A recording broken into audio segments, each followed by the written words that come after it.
రాజమండ్రి నగరంలోని సీతంపేటలో ఈరోజు రాజమహేంద్రవరం ఇంటర్నేషనల్ స్కూల్ బస్ను ట్రావెల్స్ బస్ ఢీకొట్టింది. ప్రమాద సమయంలో బస్సులో 2 విద్యార్థులు ఉండగా ఎలాంటి గాయాలు కాలేదు. తూర్పుగోదావరి జిల్లా కాంగ్రెస్ అధ్యక్షుడు టీకే విశ్వేశ్వరరెడ్డి స్పందించి ధర్నాకు దిగారు. నగరంలోని ఇరుకు రోడ్డులలో ట్రావెల్ బస్సులు వెళ్లడం వల్ల ప్రజలు అనేక ఇబ్బందులు కలుగుతున్నాయని, అధికారులు బస్సులను నివారించాలి అని అన్నారు.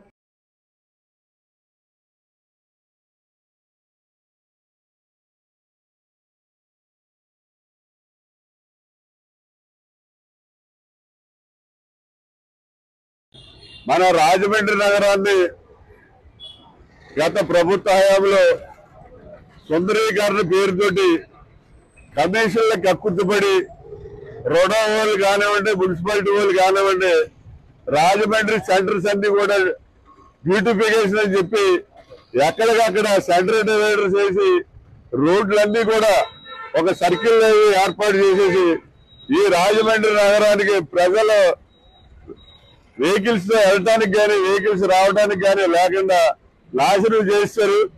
మొన్న మహాశివరాత్రి రోజున ఇక్కడ కోట్లింగాల రేవు దగ్గర అసలు ట్రాఫిక్ జామ్ అయిపోయి జనాలు నడవడానికి కానీ వెహికల్స్ వెళ్ళడానికి కానీ రావడానికి కానీ ఏమీ లేకుండా చాలా ఇబ్బందులు పడిపోయి ప్రజలు నానా తంటాలు పడ్డారు.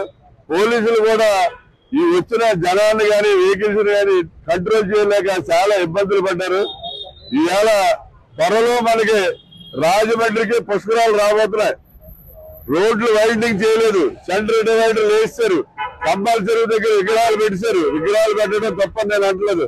బాలా చెరువు దగ్గర ఖాళీ ప్లేస్ బ్రహ్మాండమైన పార్క్ ఉంది, అక్కడ కావాల్సిన విగ్రహాలు పెట్టుకోవచ్చు. అక్కడ మానేసి చాలా ఇరుకు రోడ్డు అయినటువంటి ఈ కంబాల చెరువు దగ్గర ఇక్కడ ఈ విగ్రహాలన్నీ పెట్టడం వల్ల ఈ బస్సులు అవి కూడా ఏవి కూడా తిరిగే పరిస్థితి లేదు. అలాగే ఇక్కడ పేపర్ మిల్ సెంటర్ ఈ సీతంపేట సెంటర్ లో సర్కిల్ పెట్టారు. గతంలో ఏపీ రాజశేఖర దగ్గర ఒక సర్కిల్ లో పెడితే పుష్కరాలకి ఏమంటే అడ్డుగా ఉందంటే నేను తీయించేయడం జరిగింది. ఈవేళ మళ్ళీ అక్కడ సర్కిల్ పెట్టి ఏదో లైటింగ్, వాటర్, ఫౌంటైన్, తొక్క అన్నారు కానీ అందులో ఏమీ రావట్లేదు. ఒక రాడ్ ఒకటి అక్కడ మిగిలింది.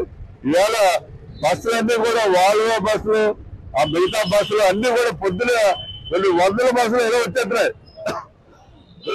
మోడీ బ్రిడ్జ్ దగ్గర నుంచి పూర్తిగా ఇలా మన కాంప్లెక్స్ వైపు ఇటువైపు బస్సులు అన్ని వెళ్తున్నాయి. పొద్దున పిల్లలు స్కూల్కి వెళ్ళి పిల్లలు వాళ్ళు అందరూ కూడా ఈ బస్సుల వల్ల చాలా ఇబ్బంది పడుతున్నారు.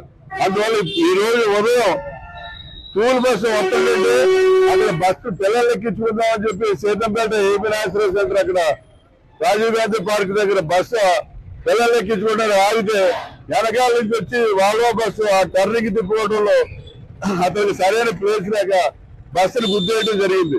మరి లక్కీగా పిల్లలకి ఏమీ జరగలేదు. మరి పిల్లలకి కనుక ఏదైనా జరిగి ఉంటే సమాధానం ఎవరు చెప్తాడు? వాళ్ళందరికీ కూడా ఒక పిల్లోడు, 2 పిల్లోడు ఉన్నారు. ఇలా జరిగితే మరి రేపొద్దున పిల్లల భవిష్యత్తు ఏంటి?